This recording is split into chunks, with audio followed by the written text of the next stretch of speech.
ওই মিষ্টি ভেগানো ঢুকা কি করে সামনে দিয়ে কাজ করেন। হ্যাঁ ব্যানারটা মানে একদম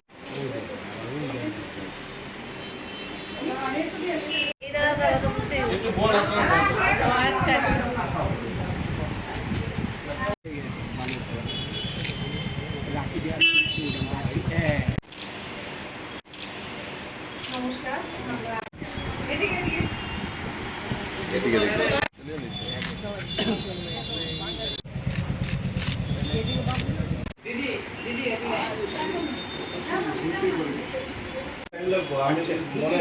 আচ্ছা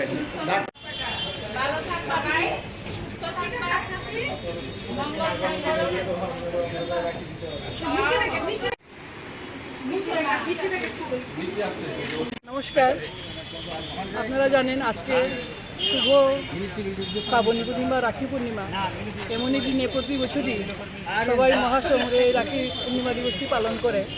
এই দিনের তাৎপর্য অনেক। আধ্যাত্মিক দিক থেকে বিচার করলে এটা শ্রীকৃষ্ণের ঝুলন পূর্ণিমা। এই দিনে সনাতন ভাগবত ধর্মের প্রতিটি ভক্তের মনে বিশেষভাবে দোলা দিয়ে যায়। তাছাড়া এর ঐতিহাসিক গুরুত্ব কম নয়।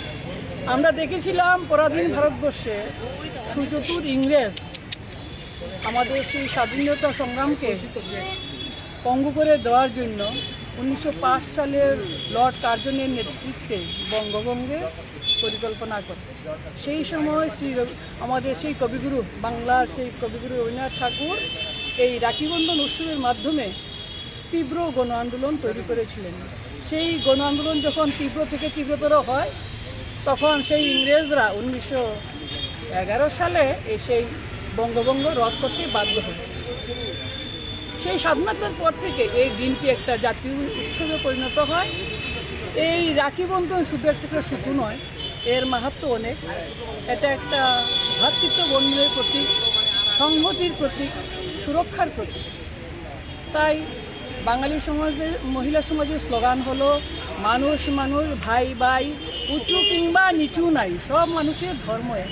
কিন্তু আমরা দেখতে পাই শিক্ষিত জগতে সেই ধর্মকে এবং ধর্মমতকে গুলিয়ে ফেলে।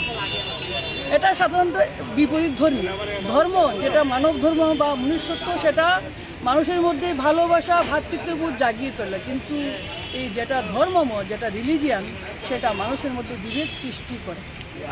তাই আমরা বলছি যে তাই এই দিনটাতে আমরা সবাইকে ভালোবাসবো, কাছে টেনে নেব, সবাইকে সুরক্ষা করব। তবে একটা সুন্দর পরিবার, একটা সুন্দর সমাজ, একটা সুন্দর রাষ্ট্র গঠিত হতে পারে। তাই এই যে বর্তমান একটা বিশ্বে একটা অসহিষ্ণুতার পরিবেশ, হানাহানি, মারামারি, জাতি দাঙ্গা, এই সমস্ত পরিবেশে এই ধরনের অনুষ্ঠান সবাইকে বলবো আরও বেশি বেশি করে দরকার।